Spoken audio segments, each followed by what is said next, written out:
In 2017, Kendrick Lamar's Damn won the Pulitzer Prize in Music, the category having only historically been filled by jazz and classical counterparts. In their words, the album was a virtuosic song collection unified by its vernacular, authenticity, and rhythmic dynamicism that offers affecting vignettes, capturing the complexity of modern African American life. And I'm in complete agreement. I think Damn is a fantastic place to start out in regards to identifying poetry within a rap album. But first I want to preface this video with a few things. First of all, I'm white. There's going to be subtext and references that just will not fully resonate with me because I haven't lived the Black experience. I don't understand it to its fullest depth, and I never will pretend that I do. I never want my discussions on music by Black artists to seem as though I've appropriated it for my own perspective without having acknowledged what the original intent likely was. But of course, that's the beauty of poetry. It's meant to be interpreted many, many ways. In the case of Damn, this only makes it all the more prolific. So as I dissect the first song in this album, I'd really like to go into a variety of interpretations and see where it takes us along the way. I've listened to this album straight through at least 50 times by this point in my life, so I've had a lot of time to interpret the album in my own way and come up with my perspective on its message. I also highly recommend listening to this album uninterrupted the entire way through before watching this video so you can experience the album from your own perspective. I think listening to the entire album is really integral into understanding the first song, Blood. Also, it's just a really incredible album that I think everyone should listen to at least once. But anyway, let's start. The song Blood begins with the question. Is it wickedness? Is it weakness? You decide. Are we gonna live or die? Kendrick then begins his allegory. He's on a walk, minding his own business, when he happens to see a blind woman who appears to have dropped something and needs help. After watching her for a bit, he goes over and says that it seems that she's lost something and could use some help. The woman responds, "Oh yes, you have lost something. You've lost your life." Followed by a gunshot and now only the phrase, "Is it wickedness?" The blind woman most commonly is interpreted as Lady Justice, who is supposed to remain blind to all bias and prejudices. Statues of Lady Justice in America are often found outside or within courthouses, representing the ideal that all citizens are entitled to fair and unprejudiced justice. Lady Justice statues are of a woman, typically with predominantly Eurocentric features, who is blindfolded, thus the blind woman, holding a sword in one hand and a scale in the other. The scale represents the weighing of evidence, as well as the way in which bias should not interfere with this balance. The sword represents the swift and final punishment that will follow once justice has been found. Both the scale and the sword are necessary for proper justice in the eyes of American law. In this story, Lady Justice has dropped her scale. Kendrick, a young Black man, after some deliberation, determined that the risks of helping a stranger are worth it, as the woman seemed innocent enough and as though she could just use some help. Kendrick approaches her and asks, "Hello, ma'am. Can I be of any assistance?"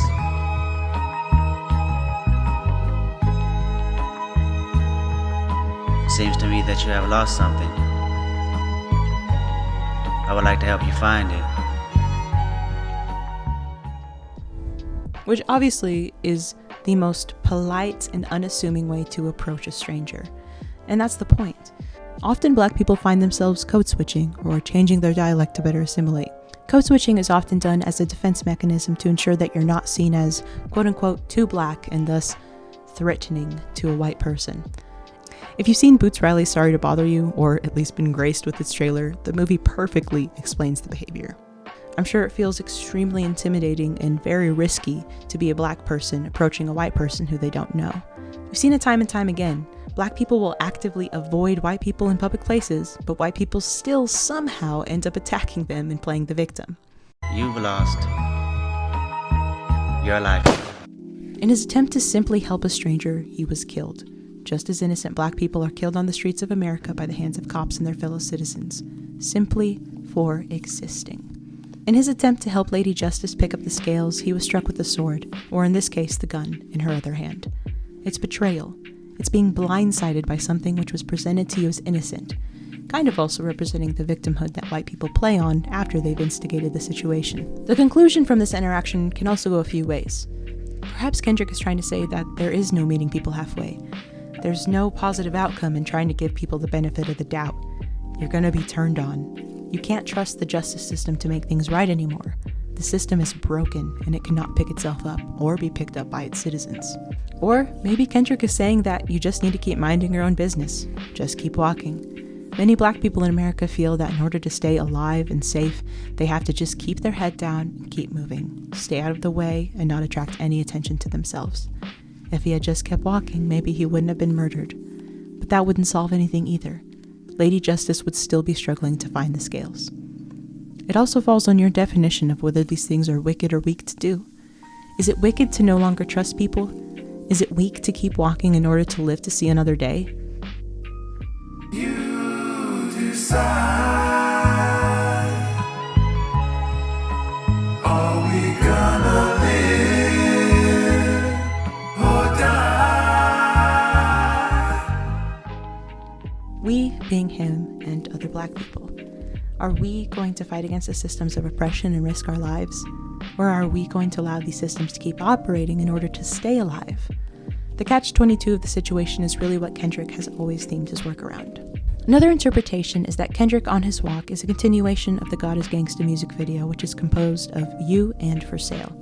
Again, I highly recommend you watch the music video if you haven't yet.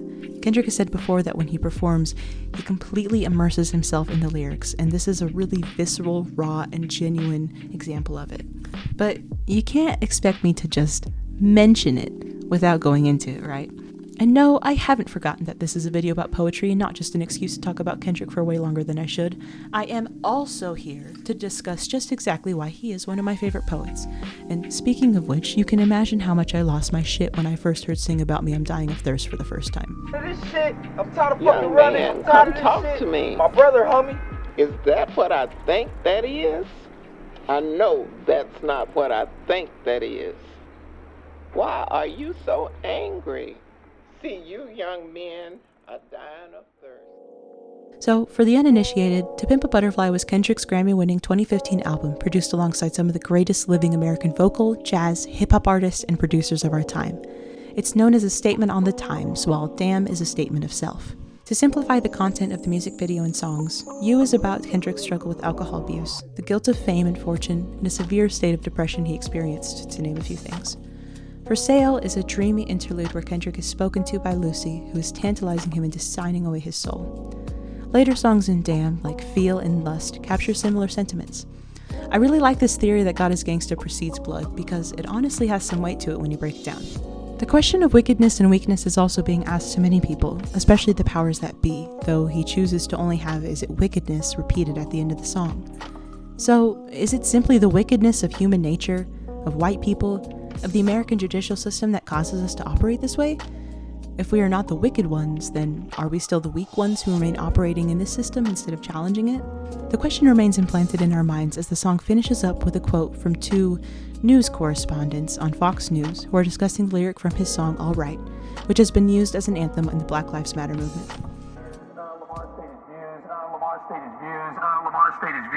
Lamar stated his views on police brutality with that line in the song, quote, "And we hate the po-po, want to kill us in the street, faux show." Please. I don't like it. More dialogue from this clip is also used in the following song, DNA. Ending with this quote is a call back and a call forward. The call back is to a line from Po Man's Dream, his vice from his 2011 album Section 80. Basically, the stanza says, "I'm just a man. I'm just a guy speaking on what I know, speaking on what I see and trying to make sense of it.